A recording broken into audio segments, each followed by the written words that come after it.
The Custer County Board of County Commissioners meeting will come to order. Let the record show that today is September the 30th, 2019. The time is 9 o'clock a.m. Mr. Chris, would you lead us in the Pledge of Allegiance, sir?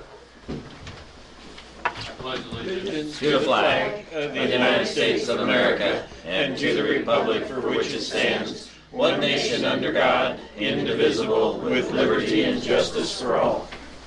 Thank you, sir.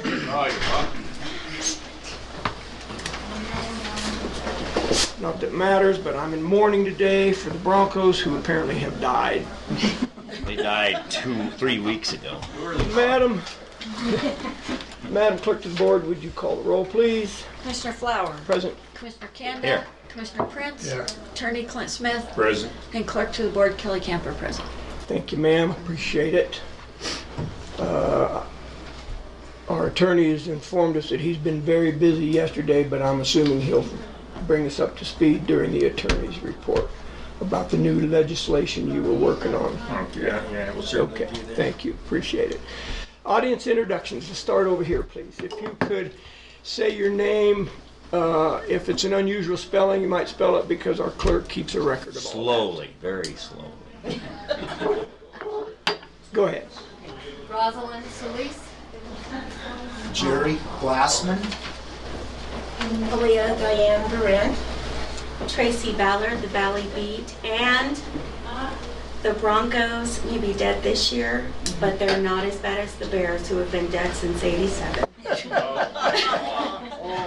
Okay. In the back, please, sir. Go ahead. Robert Miller, Okay. Janice Miller, John Sluter. Okay. Jackie Bugles, Port Sentinel. Melanie Seifert, James Patterson. Okay. Welcome. Glad to have you guys here. I'm assuming you want to speak during public comments, so we will get to that as soon as we can. I don't want to make you sit here and spend your whole morning, but we got a few things to do before we get to that. Shouldn't take a long time. Amendments to the agenda, gentlemen? None here. Nor do I. Thank you. Commissioner items. Commissioner Cannon, would you like to begin? No minutes. Oh, yeah, blew right over him, didn't He's I? trying to Thank get you. to public comments. It's easy to do, blow right over. Yeah, yeah, blow right I over it. move we accept the minutes from August 30th, September 3rd, September 4th, and September 18th. Okay. I'll second the Been moved and seconded to approve the minutes of those 4 dates. Discussion. I didn't see anything glaring. They were good. Yeah, I reviewed them. I thought there was one or two little spelling errors. One of them I realized I was in the wrong set of minutes. They were already approved. Take it easy, I'm getting there. So yeah, I sent Kelly an email from Spokane saying, yeah, I think we got a misspelling here. And she goes, those were minutes that were already been approved. So Too late.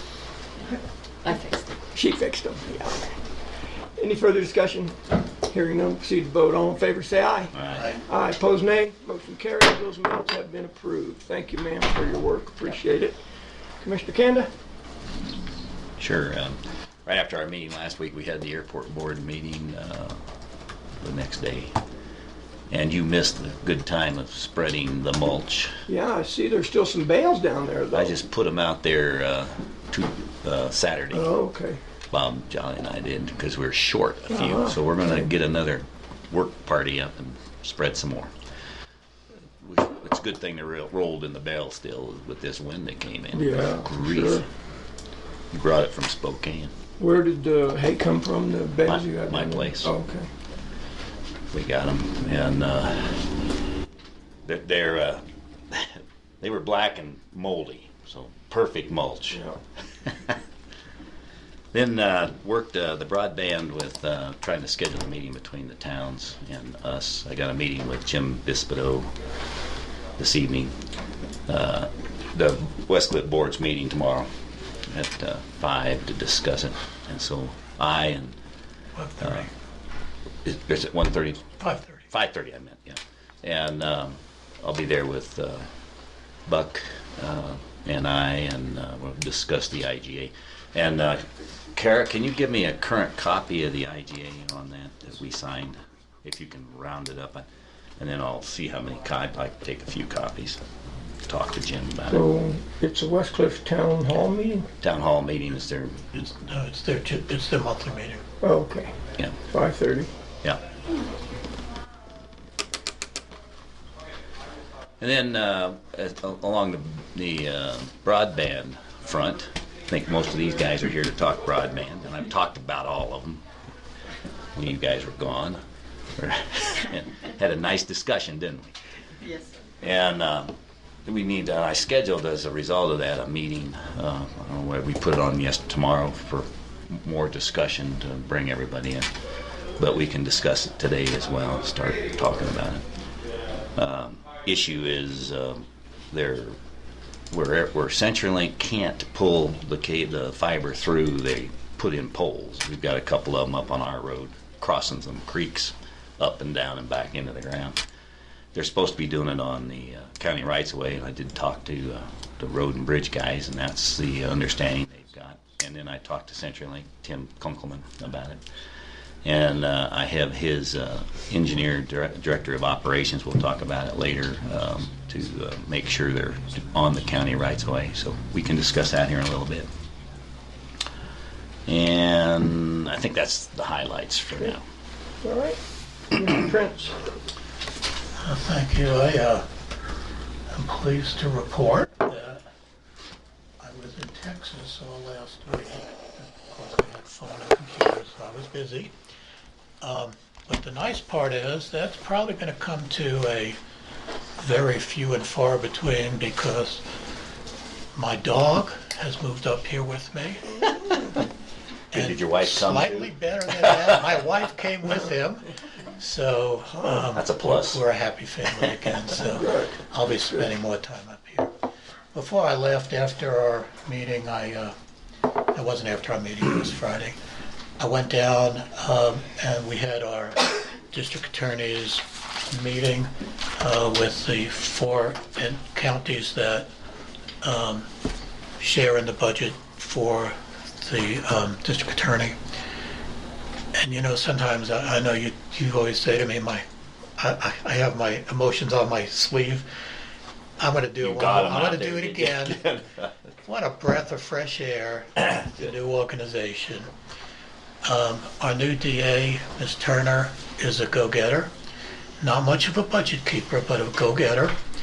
The gentleman, and I'm sorry I don't remember his name, for our area, I spoke to him at length after the meeting.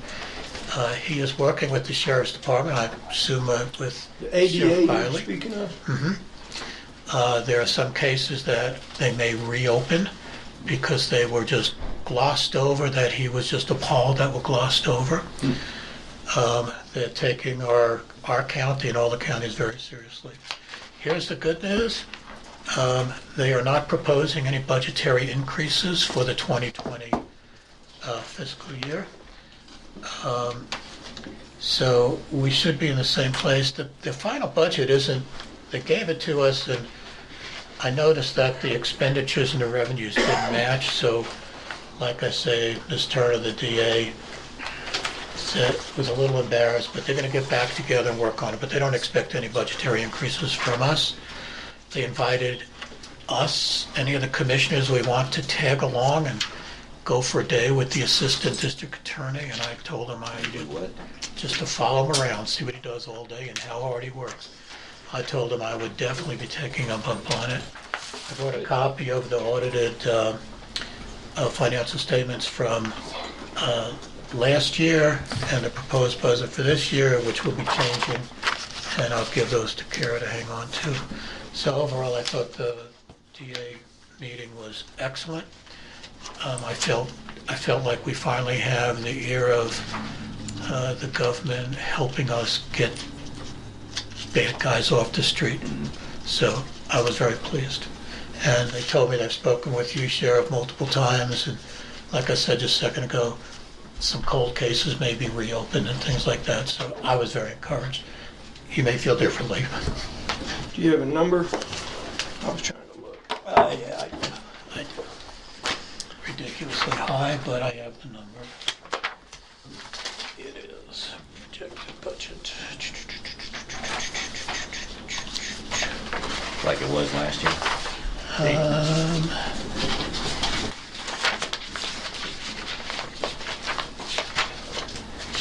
have it. I'm just not finding it. Custer County, 117,765. Okay. 100 something last year. 117.7.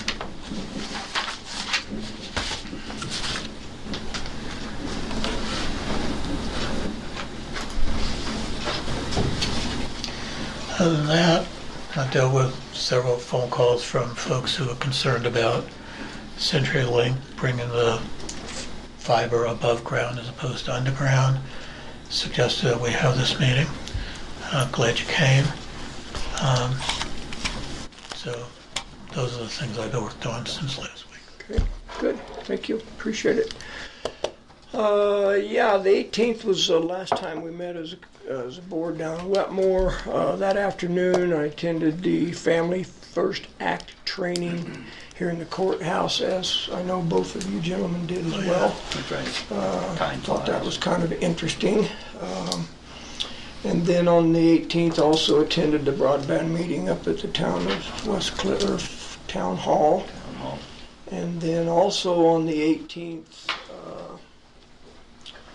I appeared via telephone conference call to the Division II Water Court on the status hearing for the lawsuit brought against Upper Arkansas Water Conservancy District by a relatively large number of opposers, 62 or so. I think some of those have mitigated out, but so they're still in the works. Let me see if I have that date written down real quick. Got a question while I Go look. ahead. Was that a phone conference that if you did not attend, you were forced out?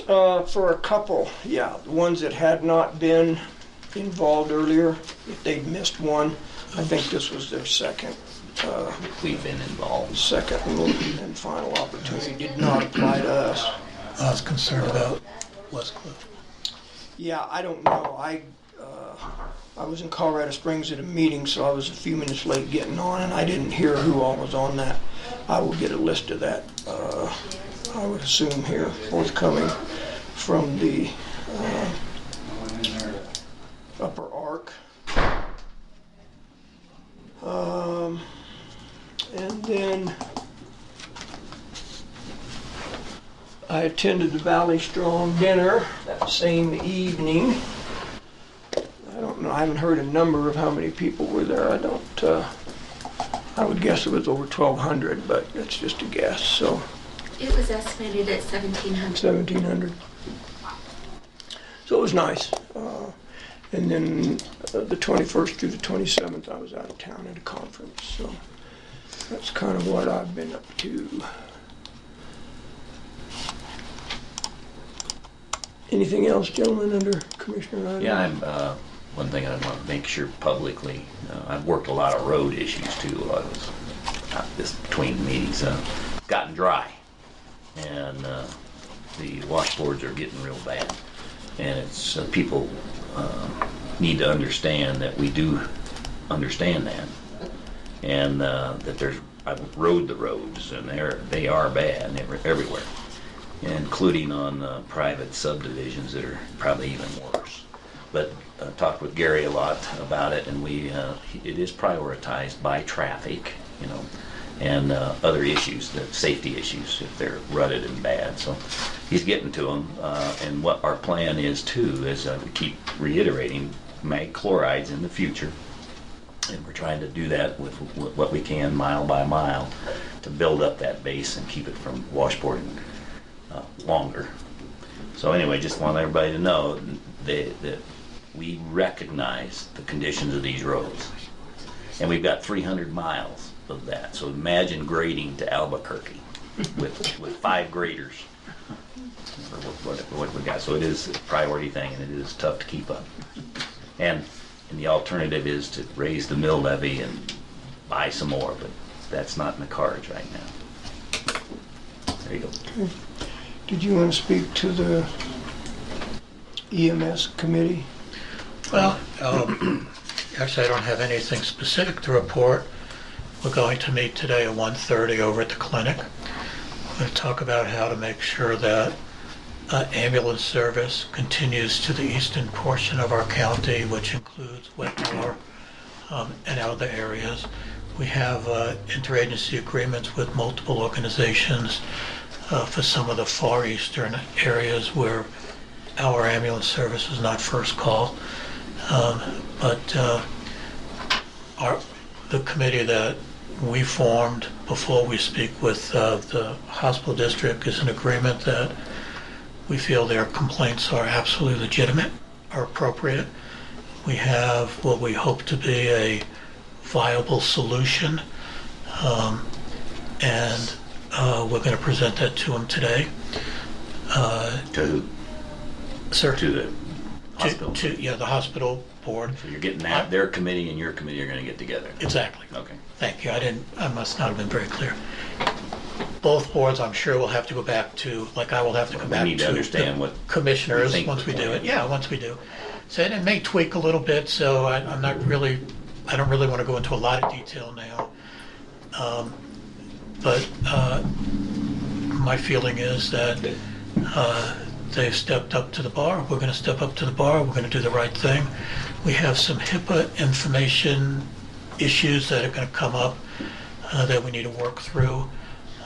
Ultimately, our board is going to work, once we get the immediate resolution that we've got through 2020 covered, during the period of time between now and the end of the year, I hope we can come up with some resolution as to whether AMR is a viable alternative or not. If it is, how we're going to pay for it, and have both organizations on board. And then again, we'll come back to the BOCC, and we'll probably have open meetings with the public and the BOCC. I don't think committee to committee is going to make this decision. That's too big a decision. Keeping the ambulance going down to Wetmore area, I really want to call it eastern part of the county. I think we can handle that just fine, but if we go to a $614,000 expenditure to hire AMR, which is what the proposal is at the moment, I feel that's well beyond just two groups working together to come to a compromise. So we'll have some recommendations and move forward with that, but hopefully that'll be an open discussion with the community and the both boards and see how we can work that out, if that turns out to be the proper way to go. And we don't know yet. So that's what's happening this afternoon at 1:30. It's at the hospital. As with all of our meetings, none of our meetings are closed door. Anybody is welcome to come and listen to the discussion, and hopefully we're going to walk away late this afternoon going, we're good with it, the two committees, and we'll bring them to our boards, and hopefully the boards will ratify if they do, and we'll be covered at least through 2020, although if we have a resolution with AMR prior to that, that would end sooner, of course. So that's really what I can report at this point. I didn't really plan on reporting on it till maybe tomorrow once we had the discussion, but I just want to give you an update on what we're up to at the moment. Good, thank you. Okay, appreciate it. Sure. I don't have anything for Upper Ark. Gentlemen? I haven't got the minutes back from the Blue Line Committee meeting that we had before that. As soon as I get them, I'm going to disseminate them all back out so everybody has them insight. Can I ask a question about that? In discussions with some of the people, some of the water right holders up here, they felt that they had a better plan than the blue line that was presented, and they wanted to get with Upper Ark to see if they could implement this new plan that they have, what they felt was a better plan. Is it different than what they presented at the meeting we had? Because I they came think- up with a good alternative plan. Well, Whoever, it was Randy, Russ, Robert Miller. it's probably the same I plan, think it's the because same those are the plan. people I've been That's what we speaking with. discussed at length now. Okay. And that's what. And is Upper Ark, are they Very amenable? receptive. Perfect, that's all I want to know. And that's why I want the minutes to be disseminated, and then we're going to schedule up the next Blue Line Committee meeting very quickly so that we can follow up. because that will change a lot of things on, and help mitigate a lot of the concerns of some of the people that are next to the blue line. Make sure we know, because I'm going to break with tradition, and I will do my best to attend that meeting. Okay. Thank you. Okay, attorney items. Well, I was telling Commissioner Flower when I first came in that I was working on a wind ordinance to outlaw wind in Custer County, and I had it all Get it ready. done, quick. I had it all ready to go, but it blew away when I got out of my truck this morning. Got to start over again on that. Got a legal pleading from one of our favorite persons, Mr. Howard. And usually I can kind of sort of figure out what he's trying to talk about, but this one, he filed it in the case here, the restraining order case that I had against him earlier this year. But it really was talking about the case in Fremont County where he was charged with harassment and I think he was found guilty, but beyond that, I honestly couldn't figure out what he was trying to talk about. So, but it's nothing that requires any action from me. With the complaint we had about the bidding process on some of the equipment, my advice, which is not secret at this point, is we'll just wait and see if the unhappy person follows through and we can deal with it then. I don't think there's any need to take any action at this time until we find out if there is going to be some kind of a demand made upon the county to try to rectify that. And then finally, Shannon sent me the intergovernmental agreement for our dispatch to be handled through FreeCom starting tomorrow, I guess. At 8 o'clock. At 8 o'clock, and it's a lengthy IGA, Shannon said it was pretty basic compared to the ones I think it's like 36 pages long, and it actually what we're doing is joining in as a member to an existing authority that was created back in 2015, the Combined Regional Communication Authority, and they've got a very specific structure with a general governance board and an executive director, and at least originally it was the City of Canyon City, City of Florence, Fremont County, Canyon City Area Fire Protection District, Fremont County E911 Authority.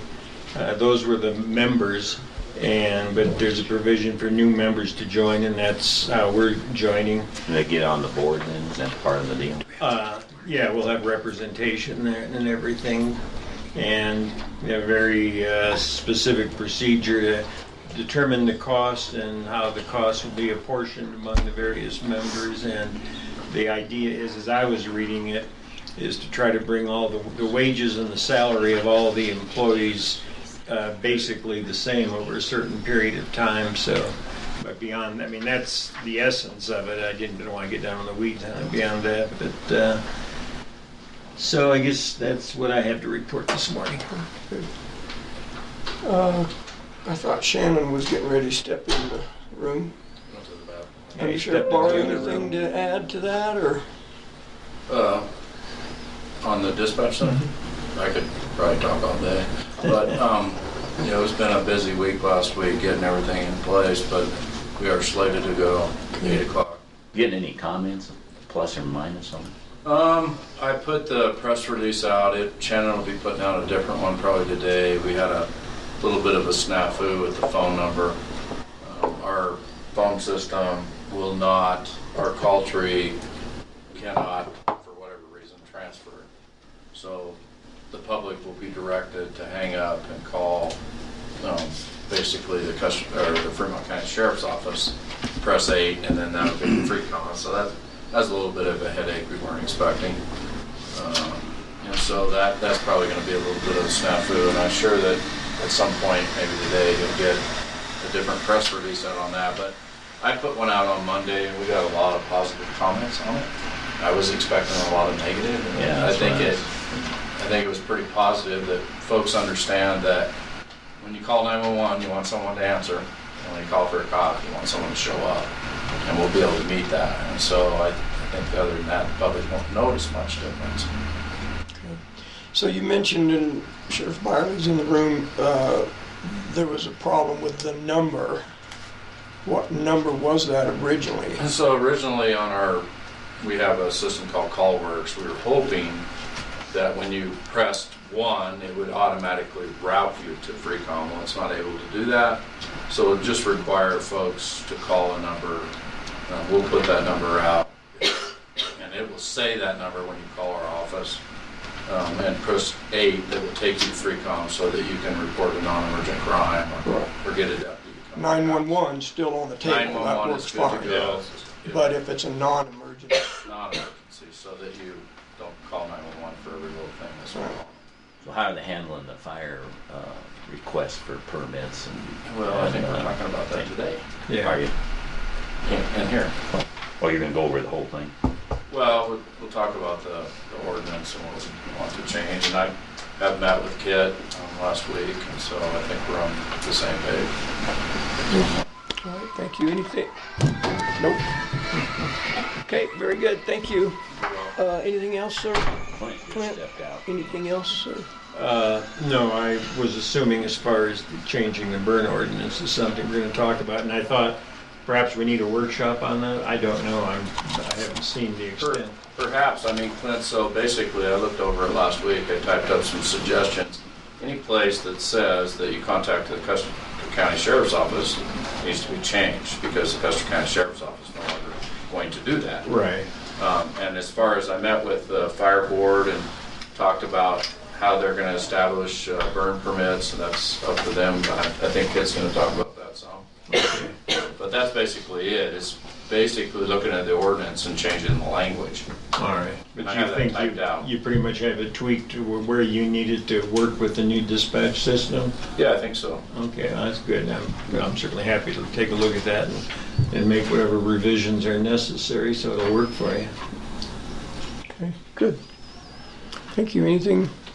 Well, I just want Sheriff to say Barley? the phone number issue, it's not that we were hoping that CallWorks was going to route that number automatically. We were told that they would. That's why we put out the press release saying Right. what the new procedure would be. And then on Thursday or Friday, I don't know because I was gone last week, but then all of a sudden we were told, oh no, the system doesn't even have that capability. But we were clearly told and have been told for weeks, oh yeah, no big deal. Yep. We just have to change it. They'll push it, it'll roll down there. So we were misled on that, and that's why now, of course, after we put the press release out, now we're gonna have to just go back to it. It'll be a little bit of a growing pain, but we'll get through it. So historically, maybe I'm oversimplifying it. I come to town and I see 6-8 head of Angus cows out on the road. I would typically call the sheriff's office phone number, which I believe is 2270. Correct. That still occurs, or this is the number we're talking about? That's the number you're Okay, talking all about. right. It's 276-555. So will 2270 still be a number at the sheriff's department? Yes. But this non-emergency phone number is the one we're talking about, and it will be When you need a different. deputy, you've got to dial the 276-5555 number. But if we want to talk to you, we dial 2270. Right, correct. Okay. I object. I mean, we have memorized that number for the last 25 years.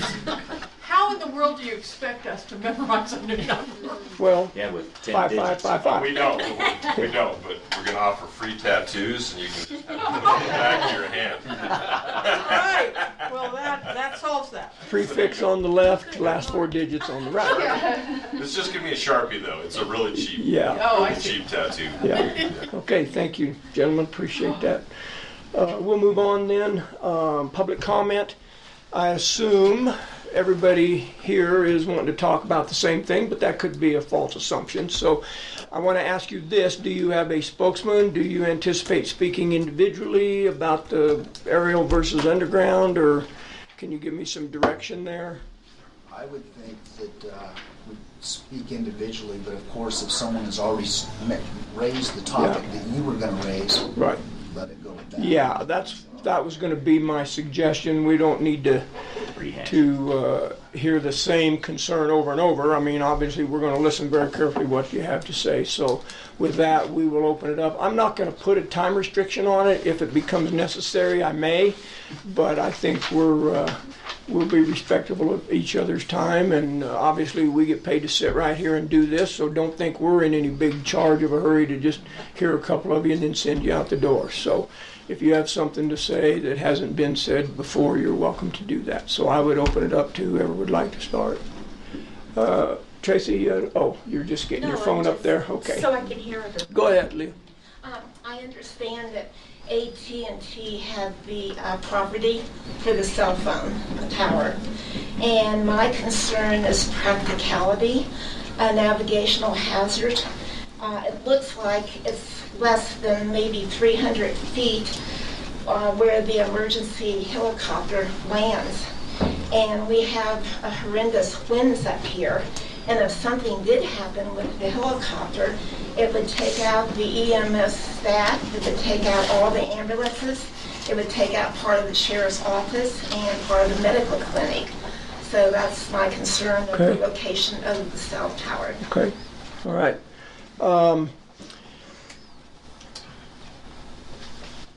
I'm going to choose to respond to that a little, but you all have to understand this is public comment. This is not necessarily public conversation with the commissioners. If the commissioners choose not to respond to your comments, that's certainly acceptable. We're here to listen to your comments. Again, if one wants to choose to respond to that, then that's their choice. We certainly can do that, but it's not mandatory that we respond. Our job is to listen to what you have to say. So, there was a study done on the location of that. It wasn't just a randomly picked spot. I'm confident that that will not be a problem with emergency aircraft landing here. We haven't picked a landing zone yet, so we don't know that. But certainly that will all come into consideration when we do pick a landing zone, if and when the new Justice Center comes to fruition. The landing zone will be part of that discussion as well. So I was going by the X on the street there. I thought that was where the helicopter lands. Yeah. Depends. Sometimes they land south. Most of the time on search and rescue, they land south of the search and rescue building. So for transporting patients, they could land on the street over by the clinic. Yeah. Okay, very good. Thank you. Anybody else? Go ahead. I only have one question. For 25 years, we've had utilities underground out there. CenturyLink was the first. Why can they not follow their old line, lay the cable next to it underground? Because where they have positioned the poles, several large trees are going to have to either be taken out or topped. And, you know, I for one don't want to look out my front door and see that ungodly pole at the end of my property. I just want to know why they can't continue with the underground utilities. We had no problem with Sangre de Cristo coming in '97 to put power in. They're underground. CenturyLink is underground. So why do we have to have poles out there? What road are you on, ma'am? Pardon me? What is your road, please? I'm on Stephen Drive, 638 Stephen Drive. Comes off of 264. That's what I look for. Yeah. And it's not just that if it was like a pole here and a pole here, but they've already got 8 poles in, and they've got stakes for 5 more, so that's going to put 13 poles in a quarter mile. Yeah. So if you did that as a mile, that would be like 56, 58 poles a mile. So all the way from Bear Basin to West Cliff, that'd be like 728 poles you guys would have to look at every day if they did that. I'm just saying that's a lot of poles for a quarter mile. Do you know if this is for fiber or it's fiber? The gentlemen, the construction guys, we've all stopped and talked to them. Those poor guys, you know, they're just doing their job. Right. Be nice to them. Oh, we were nice to them, but they said, oh, it's telephone line, fiber optics. Well, now, you mentioned county access for county roads. This is a private road. This is a subdivision. So. Let me respond to that. Okay. Question. Well, I'm just curious. You all had, that's what you all told me on the phone, and what I did is talk to CenturyLink's director of operations, of the state. And then he has a guy named Tony Hassanak, who's the engineer, director of engineering. I asked the same question. So I haven't, he's getting back to me today at some point, as soon as he understands the subcontractors, why they thought they couldn't drag it through where they are. And it is a fact, they have to stay on the county rights of way. That's what they did, unless you all invite them in. In order, private citizens can ask for the broadband to come into their own place, and they would also direct them to put it underground, whatever. But that's for you all to do in the future. So I asked them to verify that they are on the county rights of way to begin with, and they don't understand either, other than if it is very big boulders that they hit a rock field, and they're going to put a couple poles in to get over it. That's the intent on the county right now. If that's not the case, we need to get to the bottom of that, and they're essentially very receptive to correcting the problem if it is on We private don't mind ground. them going ahead and coming around the corner underground, and there's no reason No, they can't. well, see, and that's what they need to find out, because if they have to go onto private ground, they need to work that issue separately, because that would be trespassing if they didn't. Right. Okay. But we're not talking about private ground, correct? Right. We're talking about No, they county are. easement. The easement Right. is right there. Right. You know, on a private road, because, you know, we're in a subdivision, it's Silver Cliff Heights, where it's 13, subdivision 13. So, and that's what they're that making is sure they're on the county county access. easements, is Not really a a better private. way to say it. Yeah. And if they have to talk to a private citizen to get permission to Z around it, I'm sure everybody would be receptive to that. They just need to understand it. So, as you know, and those subcontractors are very kind.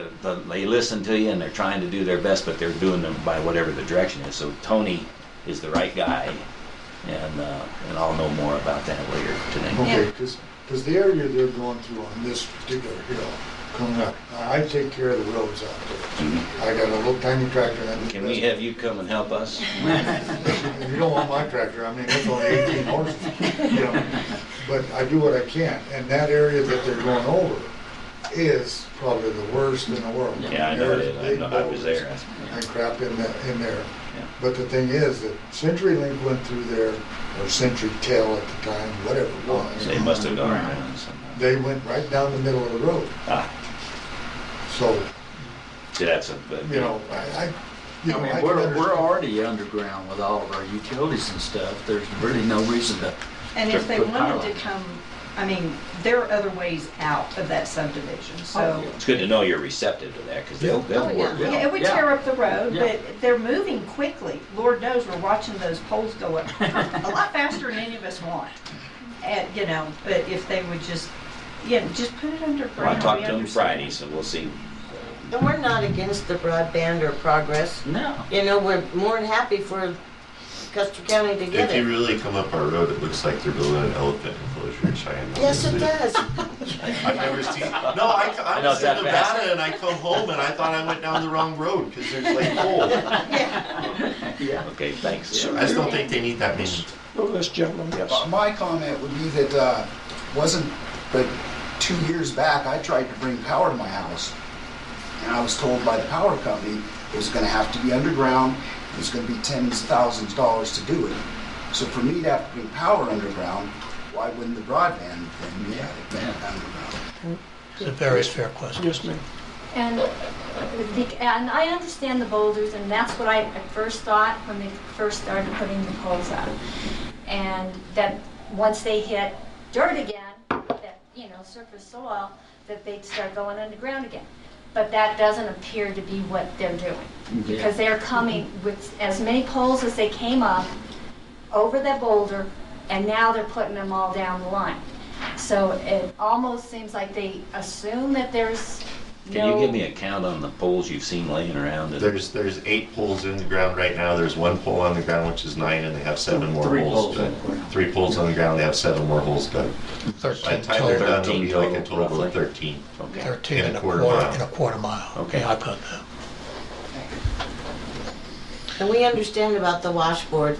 We've all put up with that Yeah, for we don't years. care about We're, that. we're, I'm not- yeah, I- we're patient on that. Yeah, you guys are used to that out there. Yeah, we're patient, but we don't want. That keeps people from driving around the neighborhood. I figure it keeps the riffraff out. But yeah, Evidently not. We have poles. We got poles everywhere. And I'm there.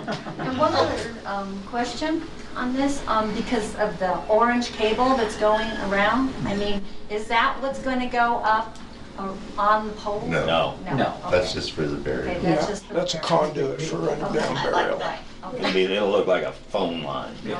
Okay. And there's already some phone poles out there. Why don't they share those? Well, that's what we'll find out. Yeah. Yeah, I spoke with Road and Bridge this morning, assistant supervisor. He was going to try to get, he's on a blade today, blading, but he was going to try to get out there and look as well, as will I. His general understanding was that CenturyLink's subcontractors were going to plow underground everywhere unless it became absolutely impassable, that they just could not get through that rock and they would have to go aerial. They can go up the road. Doesn't sound like this is the case, but if you would, We've seen more rock out here. Well, and you know, I think they feel constrained to the easements, and so if there's, if Well, they they can can be ask. negotiated to go around them, I mean, that's okay. We just we gotta talk. Yeah, yeah. And a notification would have been nice of some kind. You know, none of us even know what kind of service we're getting, how much more it's gonna cost, what we gotta do to connect to it, nothing. They're just tearing up all of our stuff. right. We don't even know what benefit we get from Yeah, it. What's the name of your subdivision? Silver Clear. Silver Oh, Fringe. Boneyard Silver Park. Cliff High. Boneyard Park. Well, yeah. Well, that's not the name of your, I know it's not, I'm just kidding. No, they actually does all of that already. Yeah. That's And- fine. Old Subdivision Dilly 13. Range. okay, and do you have a set of officers for that subdivision, or are you an HOA, or? We have nothing. Okay. It's us. Because you said, well, you know, it'd be nice if they'd ask us, who would you like them to contact? Any of us. They could have sent us a They could letter. have sent a letter out. They Just could something to Oh. say, No. guess what, we're Because doing even this at the bottom of the hill where the communications property great comes, if they thing. needed to, they could have come across the back of my lot and connected out, because that would have eliminated. Well, you a guys lot did of- say, you know, they did put stuff in the newspaper, but not everybody gets that. It would have been nice to have flyers or something. Well, we appreciate all three of you taking our calls. Yeah, no problem, yeah. Even though you weren't in town. Yeah, go ahead, sir. Along those lines, is there a public plan or blueprint or anything of what they're doing? Yeah, Road and Bridge has their master map of where they're plowing in So, road and broadband land, yeah. And I think you touched on it a little bit. Clearly, the vocal portion of this county's citizens have made it very clear to us that they want high-speed internet, broadband capable stuff. Initially, I thought to myself, and you said it, if the county wants progress, this is what progress looks like. Well, that's not really fair to say that, but it was my personal thought when you called me. I thought, well, this is what they wanted. Now, you may not want that. I'm not saying you personally, but the majority of the people that we've heard from in the county. This AT&T tower, that's what progress looks like. Progress is going to change the face of this county.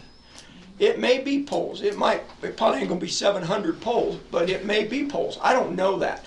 The assistant supervisor didn't think we were going to see any poles unless it was just an abject circumstance where they just could not plow through it. We watched them plow through a bunch of stuff along the highway, didn't we? So we know they can grind through a lot of that. But when we're talking about, It's expensive. you know, buried boulders the size of a Volkswagen. Yeah.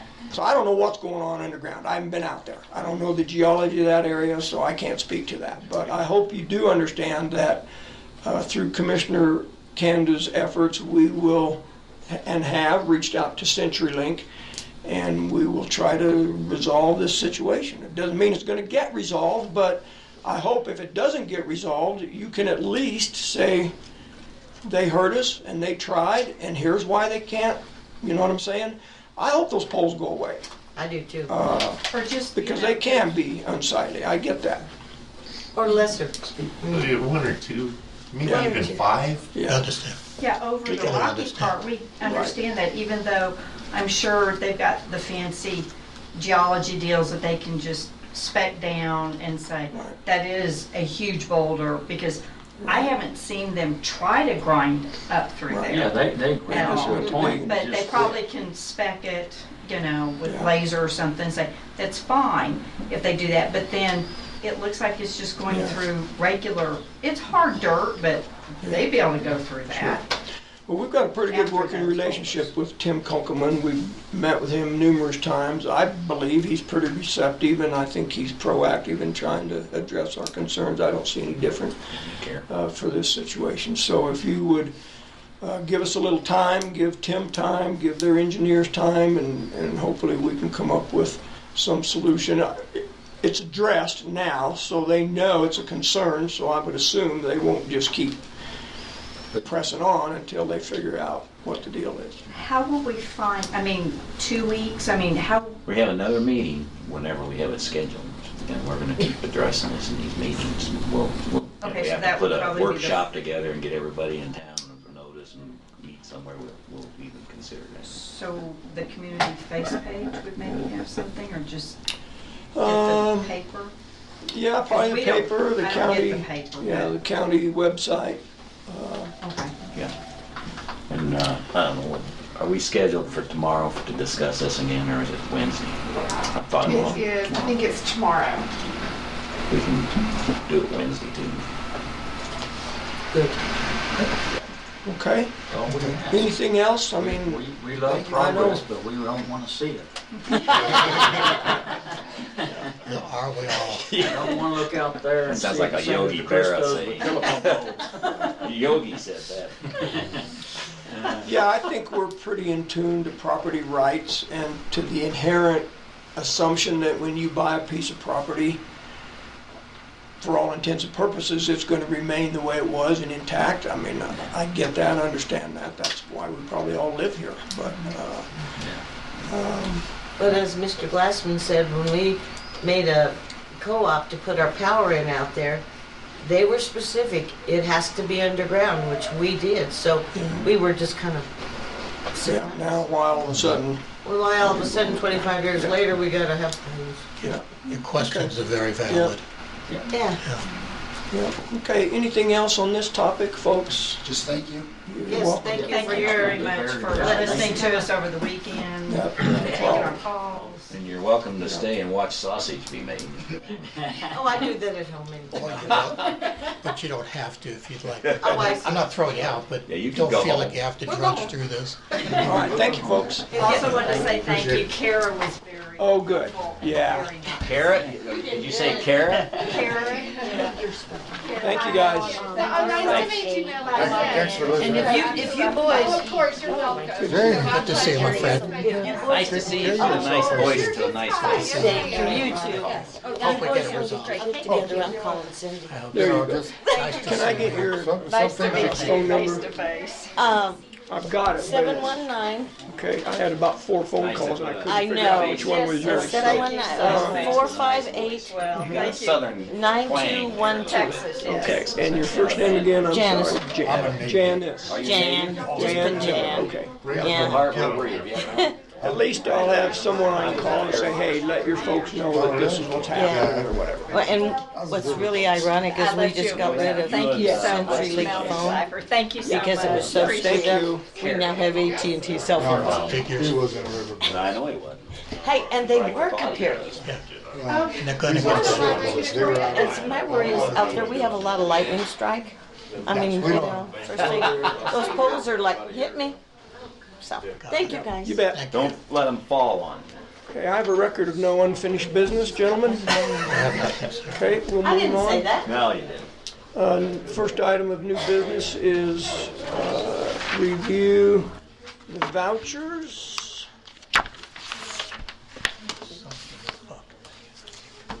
For the process, I would move that we approve the vouchers for September 2019. I'll second. It's been moved and seconded to approve the vouchers. Discussion. I had a couple questions. I ran those by Mrs. Hobby. I think I got my answers. The total is, this month was $427,939.98. $427,939.98. And I think one of my questions was actually pertaining to a coding error. I think it got charged to the wrong account. Ms. Hobby is working on that, so that will, it was reported in here in the wrong spot. The voucher has been written for it, so the check will go out as it's supposed to. Anything else? Not from me. Okay, Commissioner Prince. Okay with it. All right. Any further discussion? Public comment? Hearing none, we'll proceed to vote. All in favor say aye. Aye. Aye. Aye, opposed nay. Motion carried. Vouchers have been approved. We will initial those.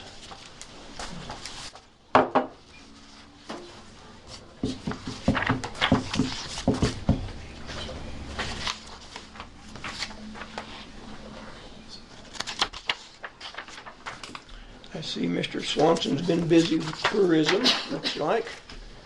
Yes, he has. Apparently he's been doing quite a bit of travel. Yes, he has. That's it. Isn't that what you do in tourism? I don't know. That's it. Okay, we'll move on. Next item of business, consideration of hiring a opioid administrator. Good morning. Good morning, good How are morning, you? good morning. Got one in mind? I have a couple in mind. Does the administrator help disseminate it better? Well, we got plenty of those, unfortunately. So I tried to gather up some more information than what I sent in my email. So I did find out we have $200,000 in this grant. That is for, and so the grant cycle is June 1st of 19 to July till what? June to May 30th. May 31st Yeah. or May 30th. Yeah. Anyways, of 2020.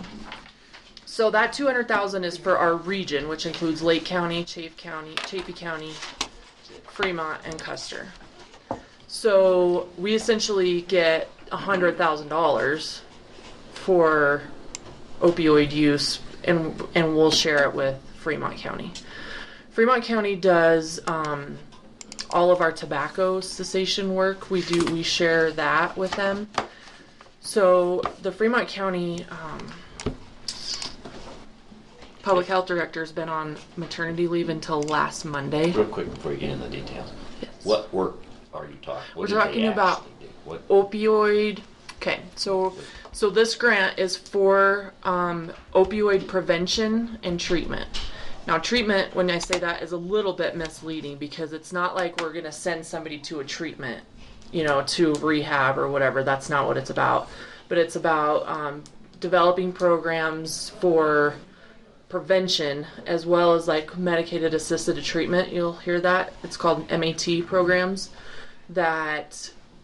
So if somebody is withdrawing from opioids or want to get off of opioids, they can be prescribed this. It's like Suboxone is one of the drugs that they use.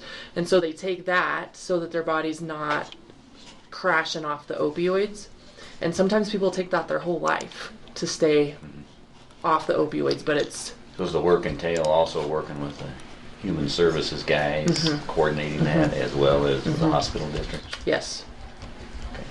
For what the hospital district will work with us, which isn't much, but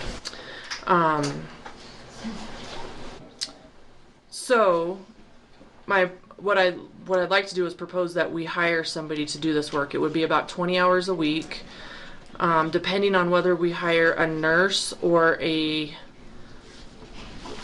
just, like a technician, not just, but a technician.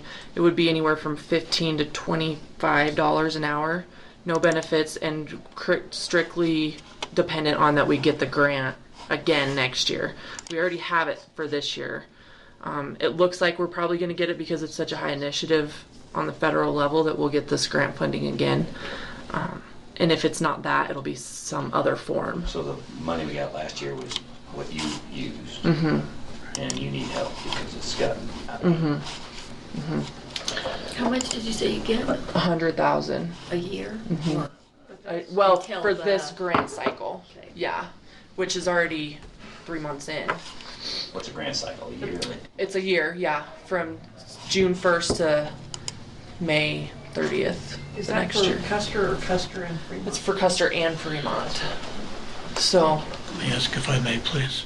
We spoke about this at length the other day. And what is this person going to do for 20 hours a week? That's 4 hours a day, 5 days a week. And if we're worried about schools, and that's only 4 days a week, that seems like a lot of time for someone to be in our small community. it is. Keep it in mind that we're taking care of Fremont County as well. Okay, so They don't have the program? would our That this grant is for the whole region, Region 13. And so we're splitting it between Lake and Chaffee get 100 and Fremont and Custer get 100. Okay, so we would be the opioid center for both. Okay, and then would this person go to Fremont County to do opioid? Okay.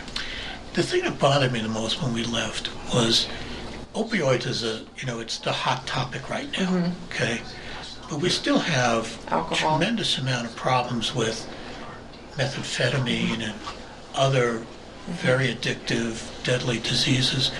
But this doesn't cover any of that, does it? It can. It can. It can. And especially like some of the research parts, we can get our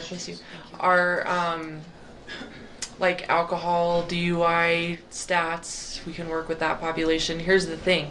Most of those people, I think statistically like 93% crossover and are into both. Okay, Alcohol so this and will be- opioids, or meth and opioids, or so we say that it's opioid because that's the dinger right now. That's the big hot topic. Yeah, but this work can be done for substance abuse, Wonderful. which can be a plethora of things, as you know. And what is the actual cost to the county? $0. Okay. This is pretty much a complete pass-through because they're not going to be, this person will be part-time, so they won't be getting any benefits. So they'll just be paid strictly out of the grant, and the grant is managed by Chaffee County, so they'll just cut us a check for the hours and the time. They'll, office supplies, travel, all of that will be covered by this grant. So Is it called an opioid grant? it's a HRSA grant, and it's called the Opioid Response Grant. So I asked this question to you the last time we talked about it. I'm having a hard time seeing a downside to this. Why would we not want to do it? Because it's a lot of work. That's what we get paid to do. But though. right, yeah, but that's why I need somebody to help us do it so that it can be done right and not. Well, I mean, if we One more hire thing an that- individual to exactly. do this, who Yeah. hopefully doesn't need a whole lot of training, has Right. some training, is it going to increase your workload or your, No, it's your going to help staff's my workload. Do you have a counterpart in Fremont County? Do I have a county part? counterpart? Okay. Yeah, Emma Somebody like Davis. you. Yeah, that's the Why gal. are we administrating instead of them? Well, okay, so she's the gal I was saying has been out on maternity leave for like 3 months and came back last Monday.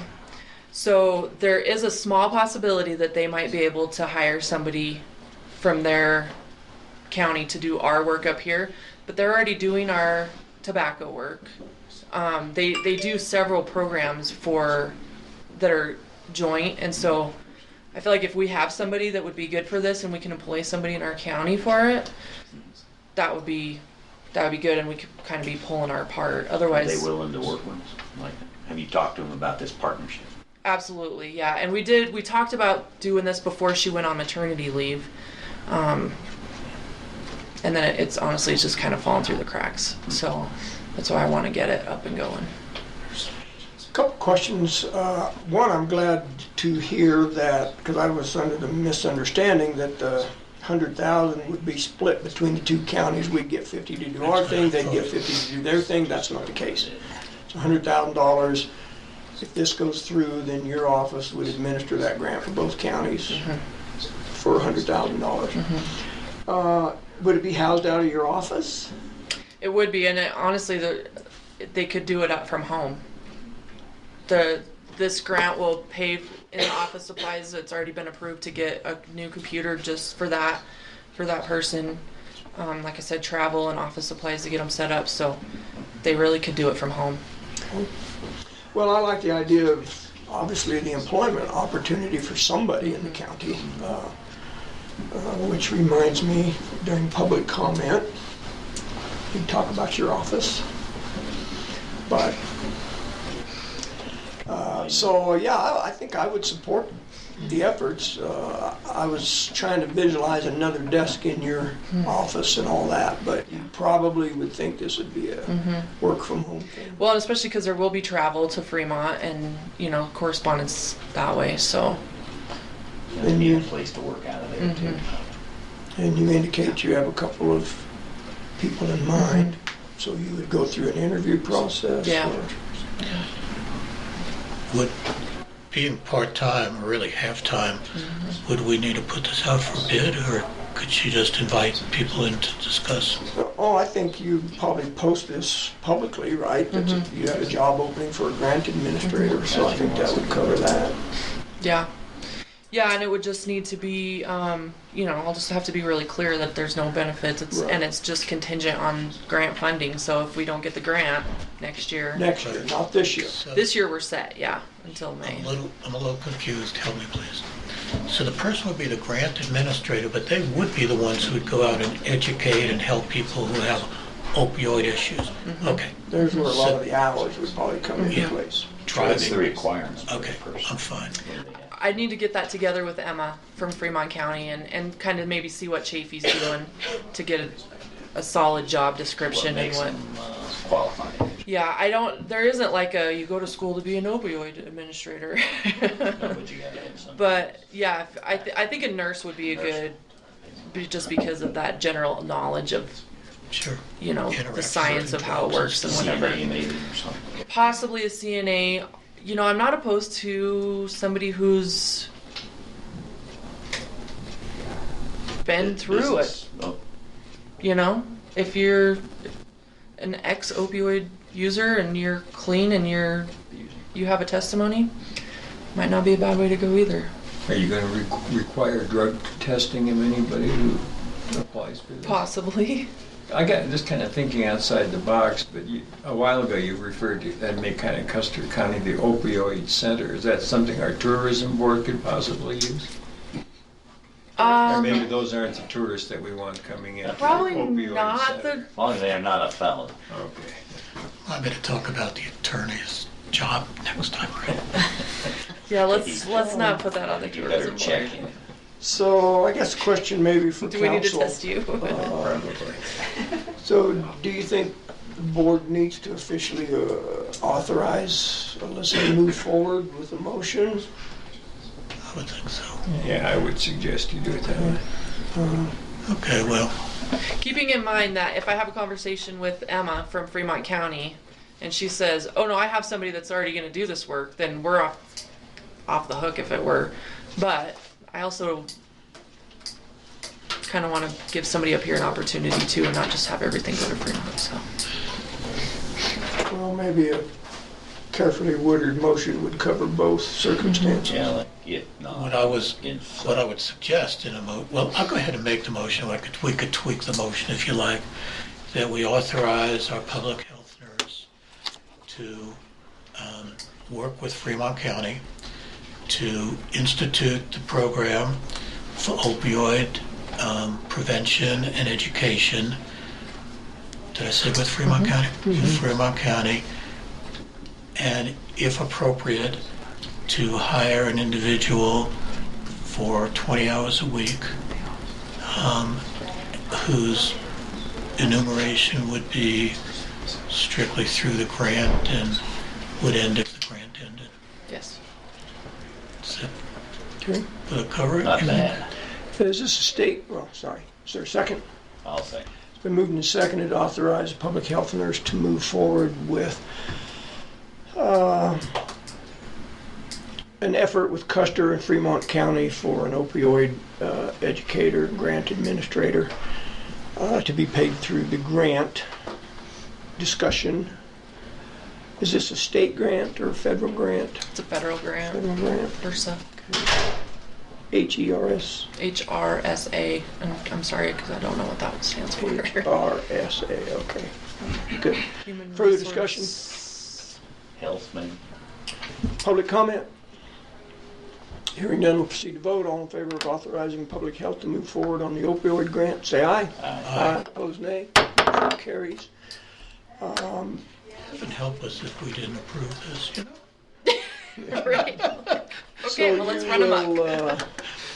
You'll keep us apprised I will. as to Yeah. progress. What my conversations with Fremont County look like. So what account does this money go into then? I mean, you. So it goes, yeah, it goes, so the actual grant, all that money is entrusted to Chaffey County because Okay. they're the facilitator of the grant. All right. So then hire this person and we will just invoice Chaffey County.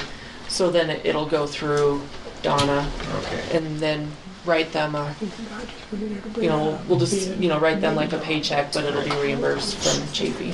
Okay. I'd be interested in having you come back at some point. Let us know.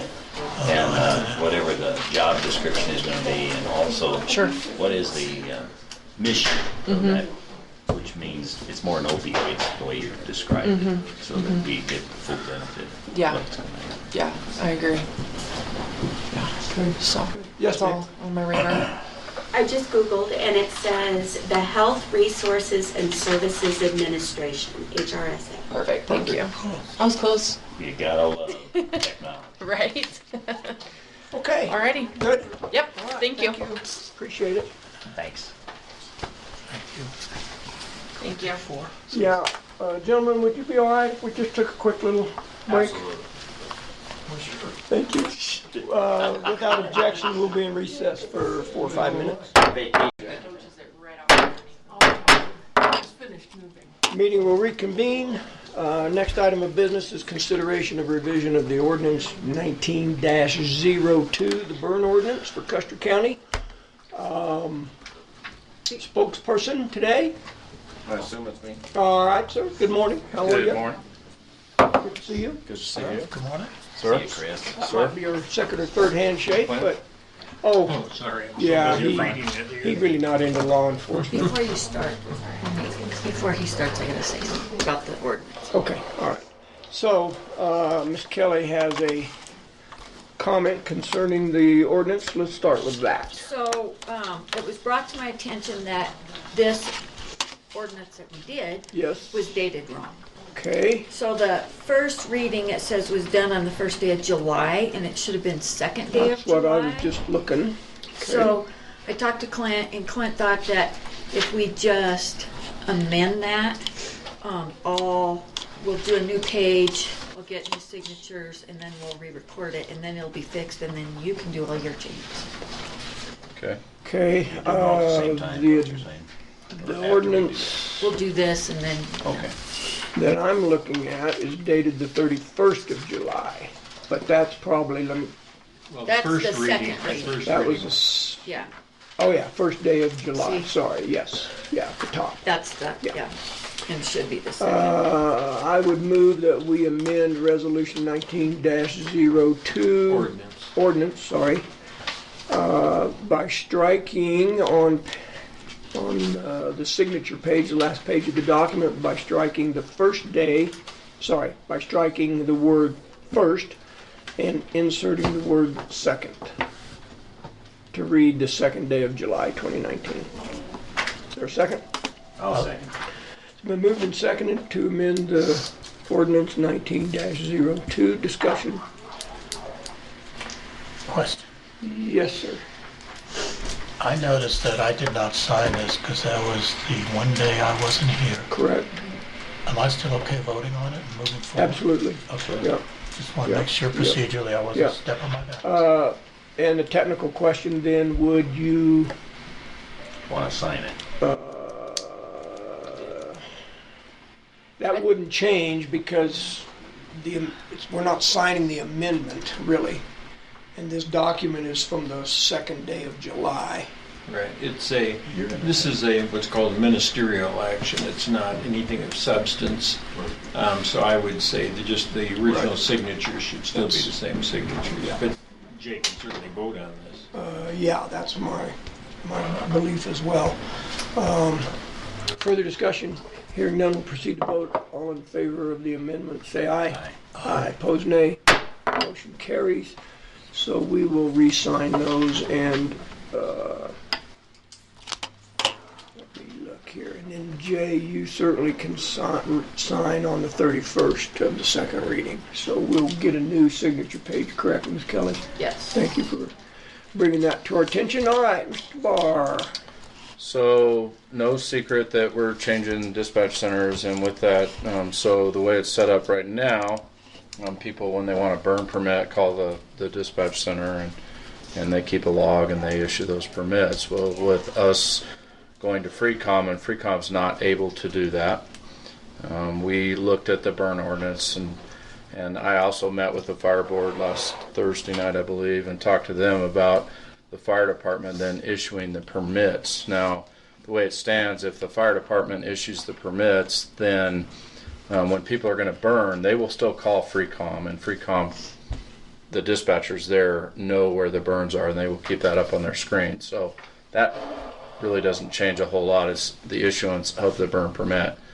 And so basically, I went through the burn ordinance, and I believe I sent you this. I typed it all out.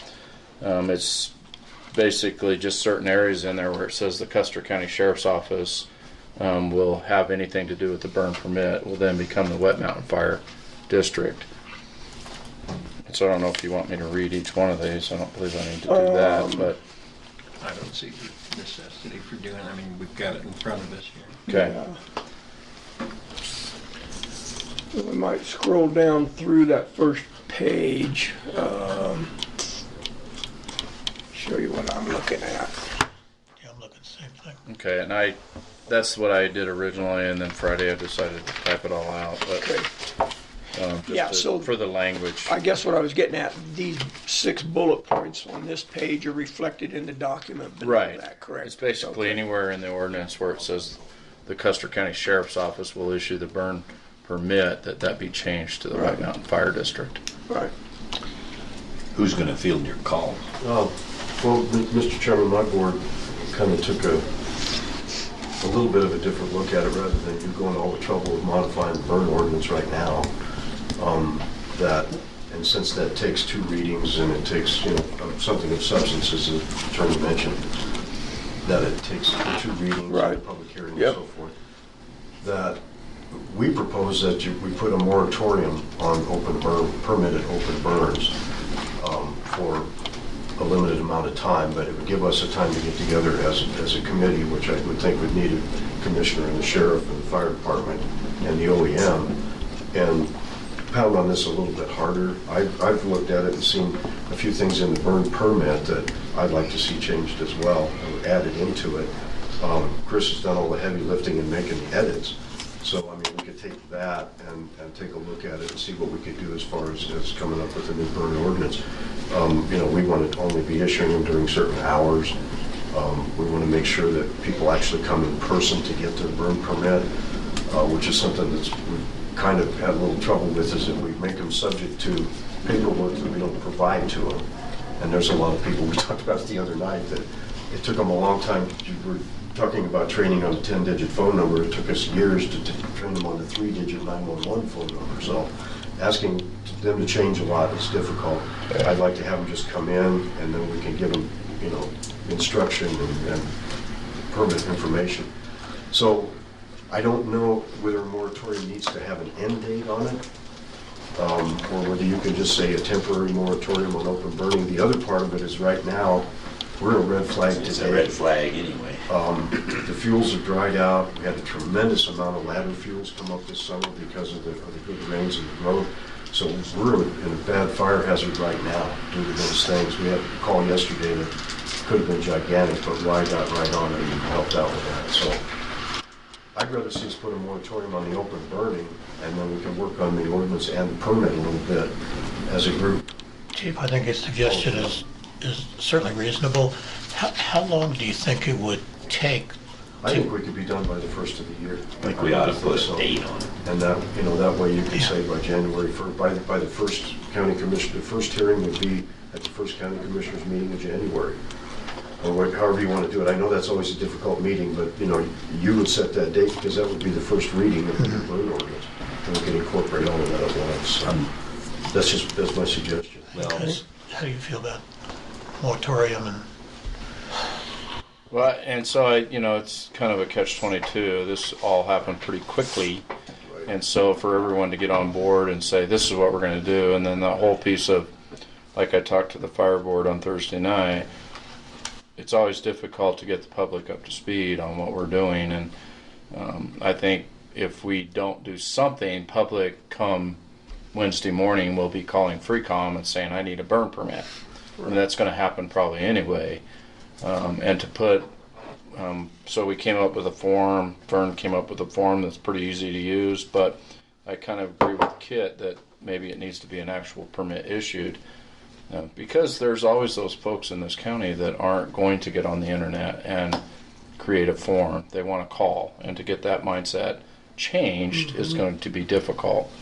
And so maybe that's, that would give us a little bit of time to work out all the difficulties with it. So generally, the process might look like I call the fire department, hey, I need a burn permit. The response probably will be, okay, we can do that. You need to come in and get that. To wean them away from this phone thing. Secondly, then, are they going to pay for this permit? We discussed that. The fire department, I'm of the opinion, we'd still have to kick this around in the committee, but I'm of the opinion, and our wildland coordinators of the opinion that you're going to drive people away to a certain degree by asking them to come in and then pay for something. We'd be willing to take this on, in my opinion. Of course, this has to go through my board, but it's pretty much a consensus that we don't want to charge anybody for this permit because we want to encourage them to do it. So I just see no need to do that. Well, I want to publicly applaud the fire department for even considering this, let alone trying to move forward with it, because it is going to be a little extra work, no question about it. But we're kind of caught between this hard spot and a rock right now to say, if the fire department scenario doesn't work, then what? Right, and it's the short fuse that's got us right now. Right. I want to use it as an opportunity to educate the public a little bit when they come in to get that permit. We have an opportunity to do that. And there's lots of other literature. I got all kinds that I can hand them when they go out the door. Right. There are just things that, that one-on-one and that personal thing. I noticed in the burn permit that we talk about the state standard of 30 by 30 by 10 foot high. You have to have the fire department or the established burn boss burn something bigger than that. We've had people that take that 30 by 30 by 10 and make it into 3 piles, 4 piles. So that could be addressed within the permit. And there's some other literature that we have that helps them do this in a proper way. Plus, we also want to encourage HOAs to do it as a group instead of having a bunch of individual burns. We had a day in 2017 where we got our first snow and 60 active permits decided to burn that day because it was a snow day. Well, it may be great that you picked the right day to do it, but so did everybody else. So we had that hazard and that possibility. So those are things that you can talk to somebody about that would be more effective. And then you could schedule the number of burn permits. I mean, you could look at a calendar and say, I'm sorry, we can't do it on Tuesday. We've got 8 already scheduled. Yeah, So now we'll have to pick an alternate date or... That's the second part of it, though, that's a problem because their permit is good for a period of time. Right. And so you're looking for that weather opening that makes it work. Well, they look at that and say, yeah, then they call FreeCom. FreeCom isn't going to take the time down there to say, well, it's not that good a day. Right. They're only going to look at red flag, which is what the ordinance says now, no burning on a red flag day. So the advantage we had with our dispatch was that they look out, they know what's going on locally right here. They're going to say, it's probably not a good idea. The other follow-on portion of it with FreeCom is that they'll need to understand, like we do now, that it's not the call that I'm going to burn, it's those 10 calls that come in afterward that are the neighbors that say, hey, my neighbor's burning over here. Why you call. So they need to be able to look at that address, interview the RP a little bit and say, well, where is this a little bit closer? Well, your neighbor has an open burn permit. So then they don't dispatch us in the meantime and we're out chasing smoke. So they apply for an open burn permit. I don't know the exact length of time. Let's say it's 6 months. And so they have a burn permit. They are permitted to burn. Right. But the follow-up is they need to call and make the authorities aware that they are going to exercise that permit and actually burn. Right. They call That's what you do now. when they're going to burn, and they call when they're through burning. Okay. Because it's a dawn to dusk kind of thing, with a little window on each end, so that you're not having this thing going on at night. It needs to be extinguished before dark. So I call. I'm going to burn today. I've been out of the country. I'm home for 2 days, and I got to leave. I'm going to burn today. Don't recommend that because we're in a high wind red flag deal. Or, no, you're not burning today. I know you have a permit, but that's not happening. You're not going to exercise that permit. That would come through the fire department, not through FreeCom. Well, FreeCom, what happens is FreeCom has up on their screen when somebody calls in for open burning. If they give them permission and they say it's okay, then it's on their screen. Then for the rest of that day, any calls that come in, they're going to look at that and see is that address close by to that. They're probably not going to get the hand-holding, honestly, that they get up here because our dispatchers have always been clued in. But that's one of the compromises we're making. So the difference is between an incident and an open burn. As soon as we get dispatched, it's an incident to us. The open burn becomes supplemental because we're going to go out and check it out. If it's bigger than that 30 by 30 by 10, they have to hire a burn boss to do it or come to us and make arrangements for us to take, to help them with that burn and work on the burn plan. There's some things that aren't going to get fixed, and there's some things that we're going to have to work together with FreeCom on. They're trying to get away from dealing with permits at all. So we'll take the load of the permit if they're willing to take the notification on. And I think that's a reasonable thing. They've agreed to that. And we have a feel for that. They have said, yeah, we could do that. They actually have a really good process, better than we even do it in our dispatch center for tracking what burning's going on. It's integrated in the CAD system for them on their screen. Right, and they see a map. They can look at the map and open up the map. These are the burns that are going on today. So they can tell what if it gets added on. some other fire or not. Exactly.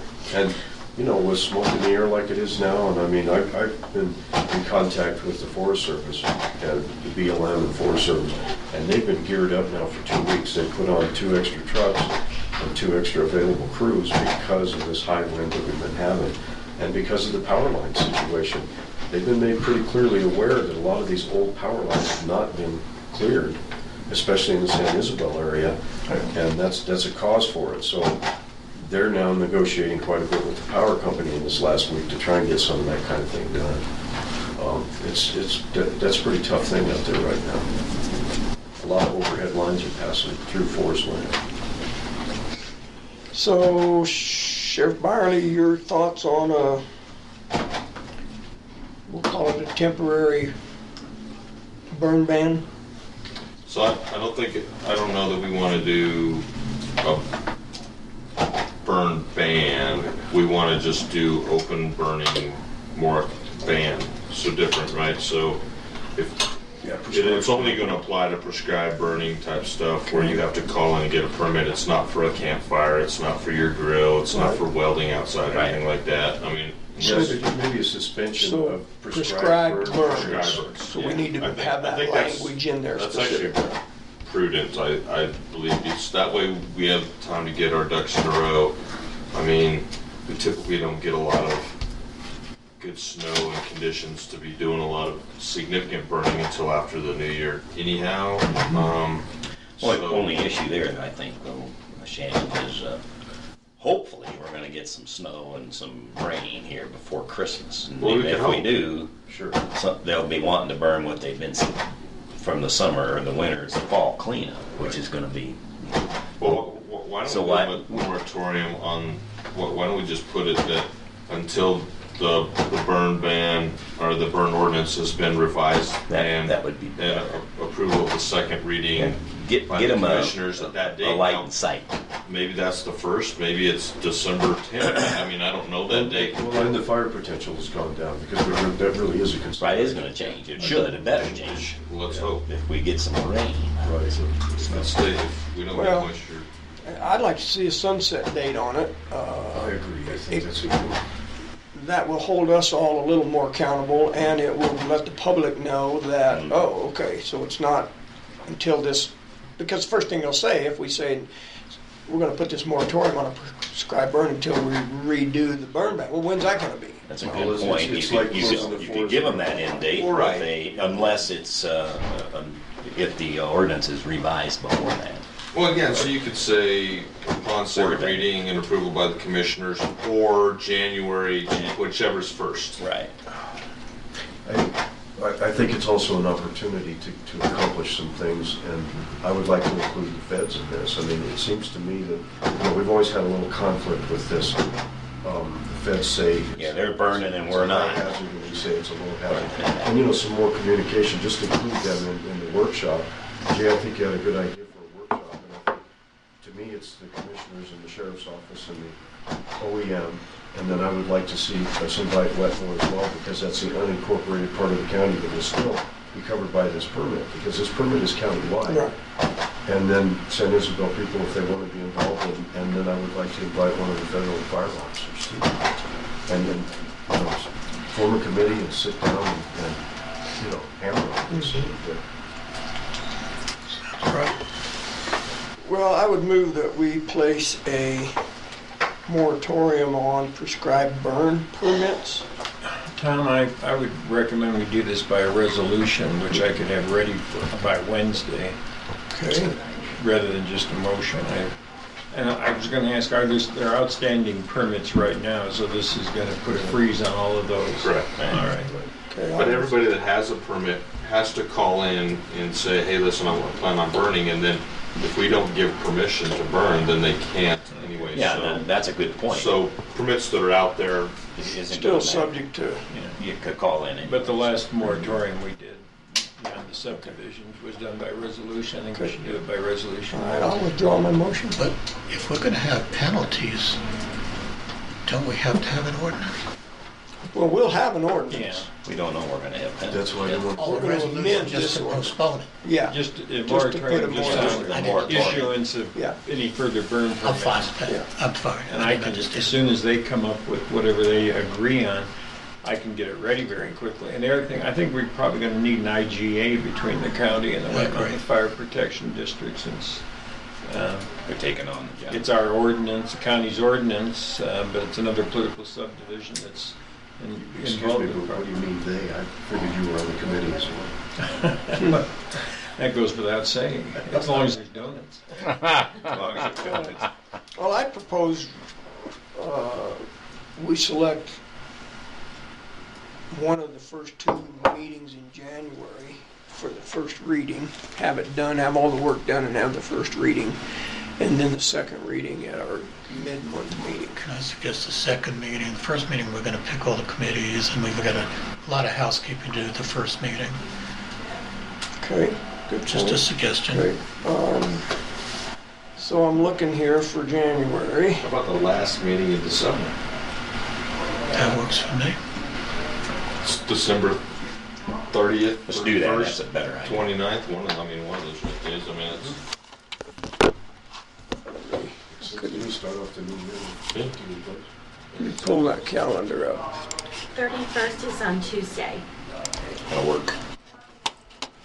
Well, if we do the first, we could do the first reading in Wetmore. And then presumably it's enough time, I don't know what the dates are. It's great. I'm looking right We don't now. have a meeting in Wetmore in December, do we? No. No, we don't. So That can be the first December 31st. Obviously, we don't have our January calendar set yet, but give me just a second here. So it'll be the 6th, 7th, and 8th of January. It'll be the first Tuesday and Wednesday. Right, 2nd and 3rd you're talking? I'm looking at it right here. January? January 2nd is a Thursday, and the 3rd is a Friday, and the 31st is a Yes, Tuesday. but we regularly meet on the first Tuesday and Wednesday of the month. Okay, then it would be 7th and 8th. correct. I already got this scheduled in. And December the 31st. Think we could have the first reading on the 31st? And then we have to have a certain timeline between the 1st and 2nd. So then that would move us to the mid-month meeting in January, which I'm going to assume will be the 15th, but... So right in there. Yeah. Let me check one thing here real quick. Yeah, this year our mid-month meeting was the 3rd Wednesday. So we can probably hash out most of it in an hour and a half. He's still a lot. That was the 4th Wednesday. So if we follow what we did in 2019, then 2020 22nd. The 22nd. Would be the 22nd, yes.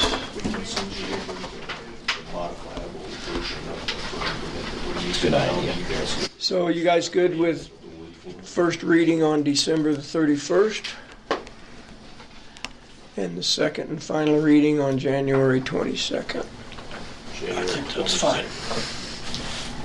12/31/19. Will that 22nd meeting be in Wetmore? No. Not, we're gonna be here. It'll be here.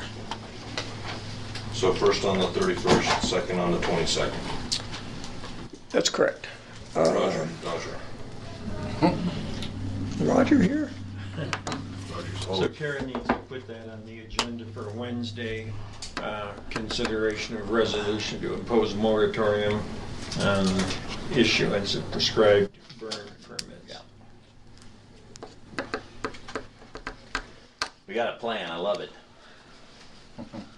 He'll reword that after the meeting. It'll be really nice too, because it gives the chance to, like Kip mentioned, to modify the application permit for burn permits as well, and get any additional information the fire department's gonna wanna have, and maybe even check off a box that we provided them with some. Just for a little clarification on my part, so we can figure in a committee meeting that includes BOCC, Sheriff's Office, WMFPD, Wetmore, which is the only other organized fire department within the county, the OEM, and perhaps Dennis or Joe in Harville. Okay. On their schedule. At the firehouse, we're willing to host it. Okay. Donuts optional, and so That means Clint's optional. Yeah, I Okay. show them out to everybody. Is that all right? Yep. Could I ask your secretary to give me a list of all the appropriate emails, just to make sure that I'm getting the right? Yes, you'll have Dennis or Joe's, right? Yes, I will. You have those. I mean, I think I've got them both, but Well, I've got the others. I just want to make sure they get to the right folks. yeah. And so you're gonna coordinate that? I will do that. Yeah. Okay. I'll do that. So BOCC, Sheriff's Office, Wetmore Fire, OEM, and the Feds. Good point, both of them. Good. Is there gonna be a commissioner involved in this also, or Yes. just me representing? Okay, so one of you would. We'll add, let's add old counselor to that too, because he'll get his feelings hurt if we don't. Well, and the sheriff has agreed to provide me with a Word-type document of yours.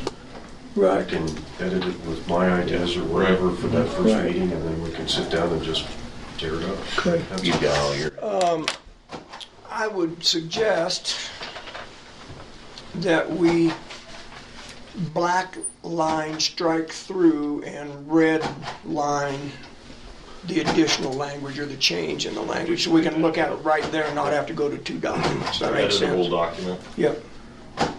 Uh-oh, you gotta use Word perfect now, or So if Word we're, technically now.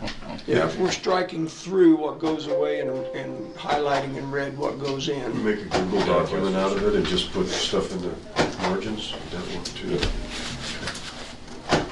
Have to talk to somebody who knows how to do that. Yeah. Yeah, I prefer to have it striked and then added right after It's just- language in red. Just That's just standard in Word. red That's line Word, document. that's And easy. it's Word, just put it in Word. review, and it'll I'll track, share it'll that. track the changes. Pretty bad when we got in trouble for using red. Well, we don't have those troubles anymore. Okay, I've got the coffee cup. Okay, anything else, gentlemen? All right, very good. Thank you, sir. Thank you. Appreciate it. Sheriff, thanks for coming in. Chief, thank you. Thanks, sir. Appreciate it. Thank you. Clint, were you able to talk to Richard Mandel at all? Every time I called, I got a recording saying the number isn't available right now, try later, so. And he's apparently not an attorney. You said he was an attorney, but when I looked him up under attorney registration, there was no such name, so. I bet he's retired. Well, even if they're retired, they're still showing if they've ever been, even if they're dead, I'll be on there forever. I think it's one. Just one now? Okay. I think it is. It might be. I'll take a look again Let over me here. find out. Sheriff, you gonna be in your office? Yes. Okay, I'll call you. Thanks. Okay. Thank you. You're welcome. Okay, anything else under new business? It's not really a business item, but I would like to ask clerk to the board to share her most recent news in her clerk's office about your additional staff. Oh, yes. So I have a new person hired, and that is Amy Moulton. Ooh. Her title is? Deputy. She's just a deputy clerk. She is an all-around, because she's going to learn it all. Deputy clerk. Yes. Sweet. Today's her first day? Yep. She made the rounds, met people. You know her? Oh, yes. Yes, I thought I'm from just the looks you concerned. were having a hard No, time I'm having placing a her. hard time I guess because I- she's integral to the tourism board, and I'm hoping that it's not gonna Yeah. hurt the tourism board. But that is Wouldn't think it secondary would. to was this gonna job. say. Don't worry, it is Not your concern, secondary. is it? That's correct. It is secondary to anything she does here. So, thank you. I'm sure she'll be able to continue to do both. Good. Okay, we'll move on. Public comment. Morning, sir. Good morning. How are you? All right. I have a public question. I see we're now in the used vehicle sales business at the airport. Yeah, I saw that big truck you got out there. You know anything about that? I Tractor tried to call you. trailers. It's the old semi that's, they got it parked by in front of the airplane. Who does? I don't know. I Who I owns drove that truck? past it The yesterday. truck that Geico used to throw his stuff in. I think that's Bill Geigel's. Yeah, did he park it out there for sale? He must Been have. out there, so I guess. So- I was there Well- yesterday. It's got a for sale sign on it? Yeah. Oh, yeah. I would ask that you look into that. It's kind of unsightly. It blocks that airplane. Blocks the airplane and the sign for the airplane's ugly airport. enough, so. Yeah, actually it did us a favor for that point of view. But I couldn't help when I drove by there. I thought, what in the world are we doing? Yeah, okay, So you look into that. I will. My only other, I wanted to talk to you about was that our pricing for the insurance is still good. It didn't have to, so for the courtesy cars. So I don't know if you want, where do you want to go from here with it? We need an invoice or we need a start date? Okay, well, that would be getting the cart before the horse. Hold on just a second here, if you would, please. Yeah, if you want to still go that way.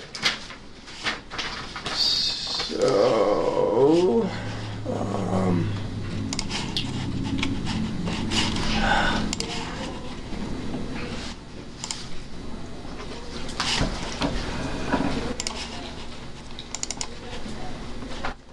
And Mr. Kanda had a little talk with him, which was good.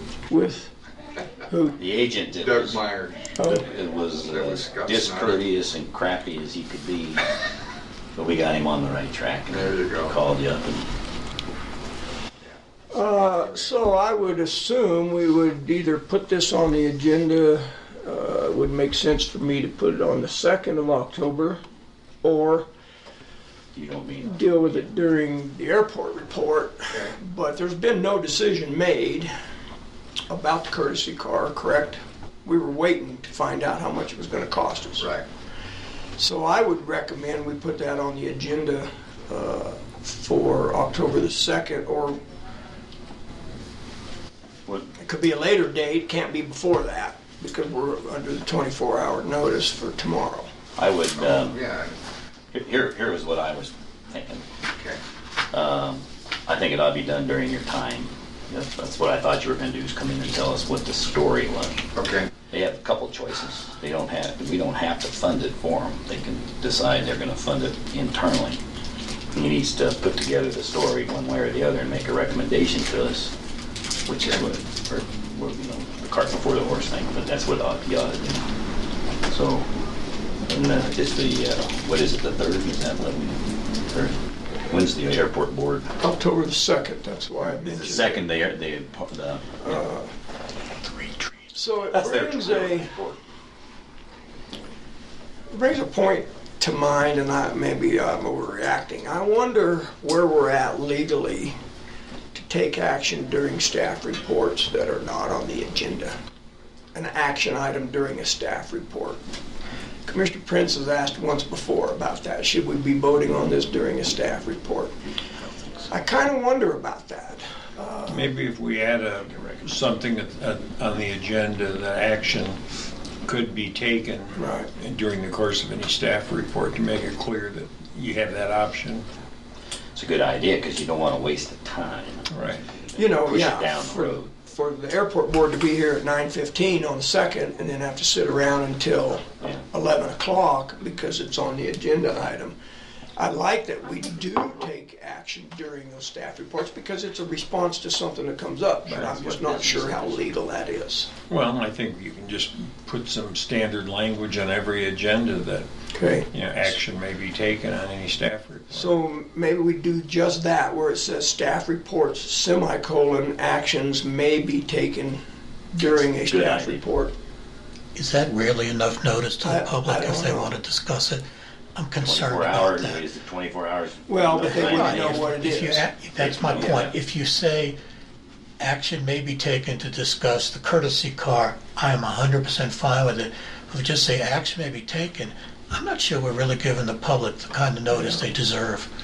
Well, then that's a good point. Maybe then the reporters need to come up with an agenda before the 24 hours, so we know. And I think that's right. I think it would be behoove, and I'm not picking on the airport now, but any organization that may take action, ask Kara to just put in, action may be taken on courtesy car. That's plenty. Or you just say, see agenda that are attached to, proposed agendas. Well, but we just post that, so, I mean, Well, it we just won't says always that. get that from, Yeah, that's true. I mean, OEM, we may not get We'll just blame Kara if an there's a agenda problem.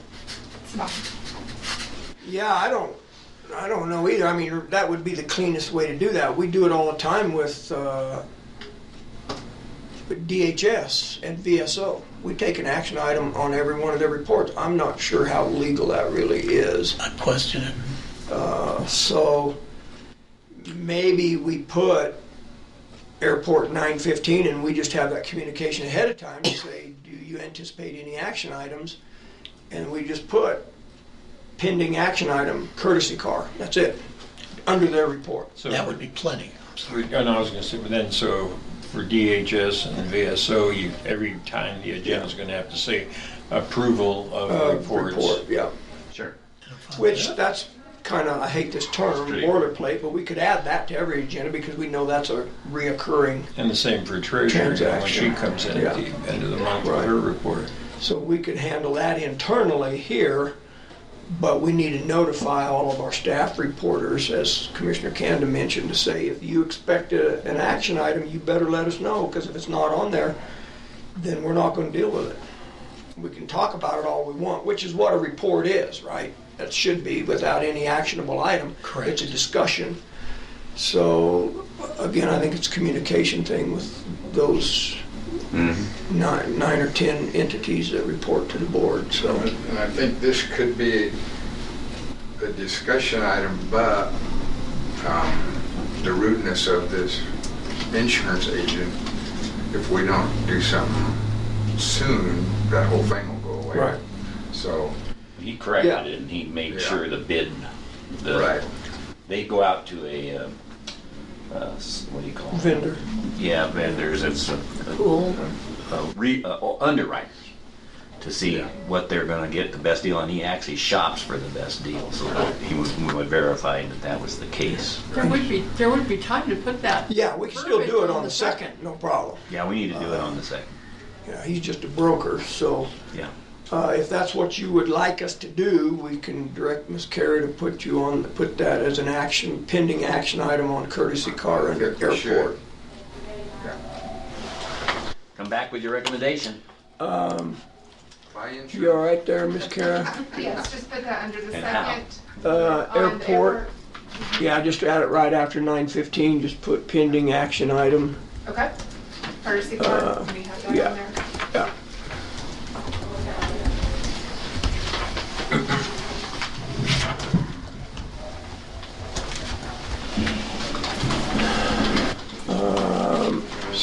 Just kind of heads up.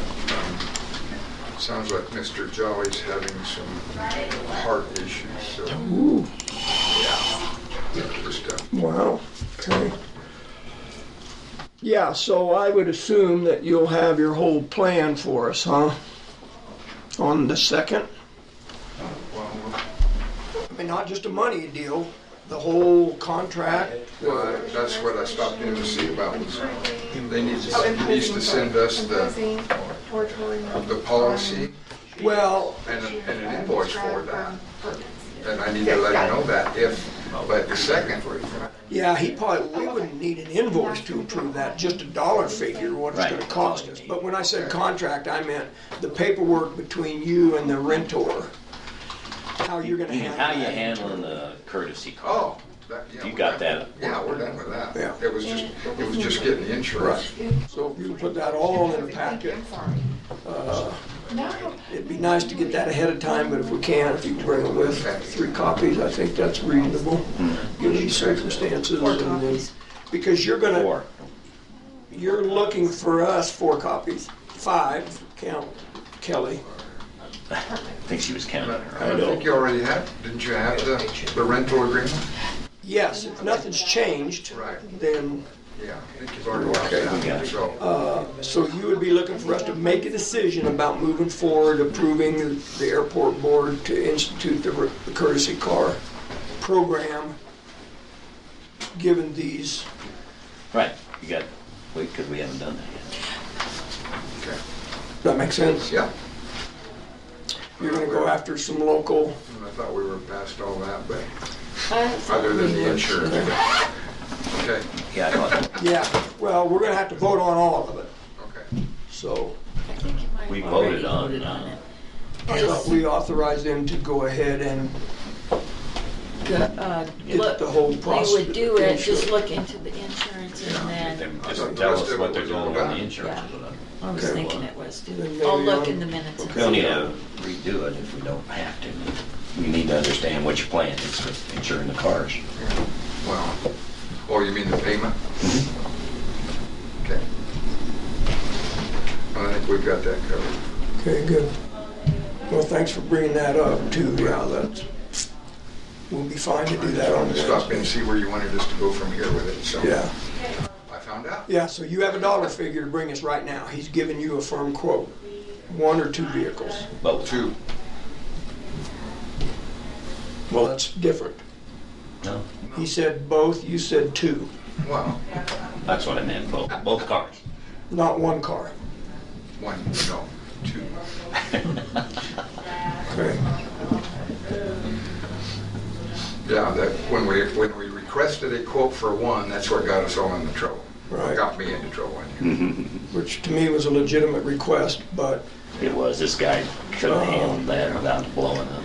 That's what I did. He's not a very nice man. I told him, I got at him. I said, man, I've never met more of a surly guy than you are. He said, well, I'm ready to retire. I was on an airplane, but, he went on and on and on. But it's a legitimate process.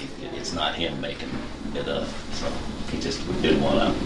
Yeah, but I don't think we can blame his rudeness on American Airlines. No, that's right. He had no business saying that. And the customer comes first, and I couldn't what's believe wrong my with ears. He was beating us up, and it's the same outfit that insures all our stuff. Yeah. Well, I was on United. You certainly could have blamed United for that surly attitude. They had a surly one. But I was surly. I mean, I could have been, but no. And it was their fault. So I want to have this conversation now because I don't want to wait until Tuesday to have it.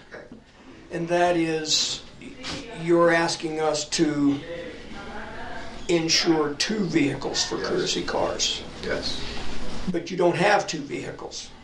I don't have any at the moment. Okay, well, one's ready, as I understand it. They're registered to us, or to the airport. Right. Is the sheriff done, in other words?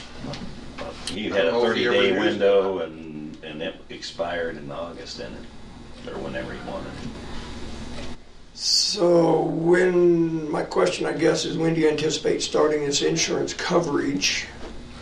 Well, we talked about that.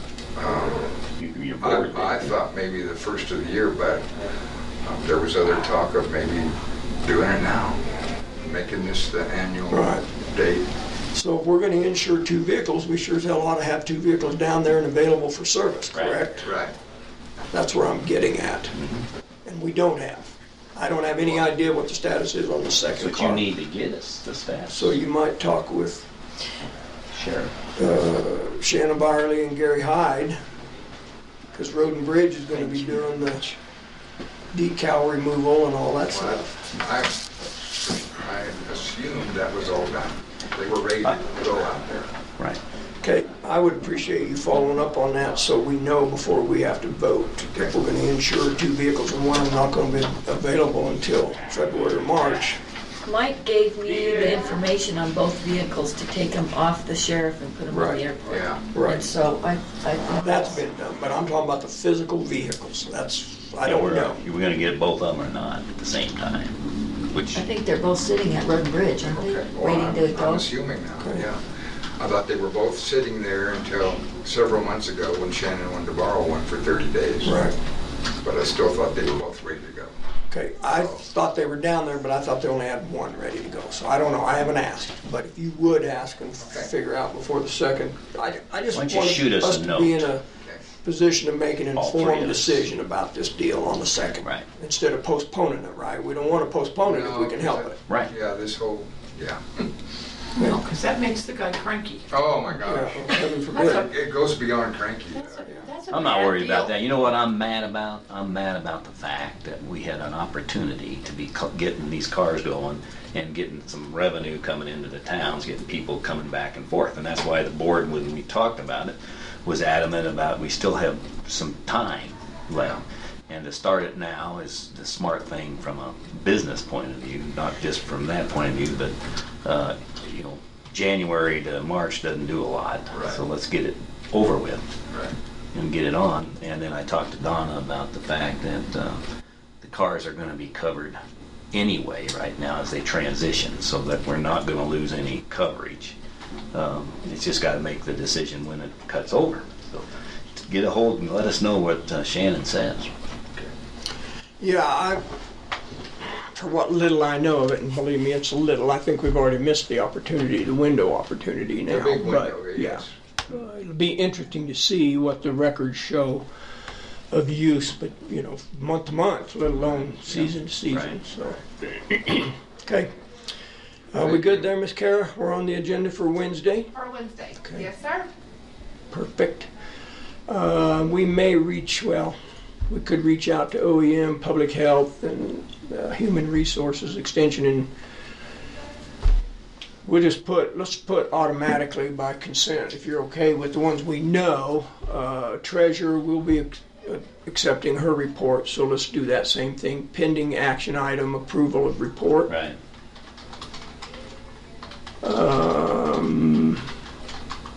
Typically we don't for OEM, Public Health, Finance, So really the only other one would be VSO and DHS, but we can't do that tomorrow because we're missed the deadline there.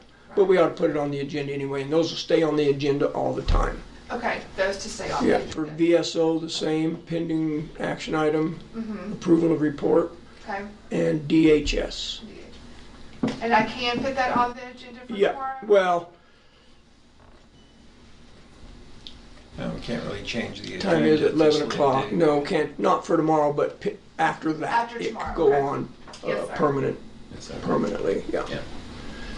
I don't think we're gonna be under our 24-hour deal, Okay. so. Okay. Okay, very good, thank you. Now I better get back to the right agenda. Anything else to come before the board before we move to public, or we were in public comment, sorry.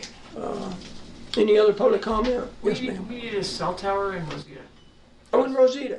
Well, just, Okay. you know, All right. AT&T, Verizon, T-Mobile. none, I don't care. Oh, Nothing. Anything to emit a just signal. something to raise hell about. No cell service in Rosita. You don't care about Vermont? No more do I care I about see. Vermont. Okay. Vermont is So it's that dead ans- to me now. That answered my question. You have a new address. I do. Oh, nice. Okay. might Well, And I'll my make a commissioner. suggestion. Just So my commissioner just remember, needs to you get chose to on. move there. And And you knew there was no cell. There are not a lot of choices in this county for rentals, so I'm not sure you can say Oh, that. Let's see. Did you know there wasn't any cell phone when you rented? That's the question everybody asks. Yes, you did. Anything else, gentlemen? Hearing no objections, then the chair will adjourn the meeting. Yay! All right, timber.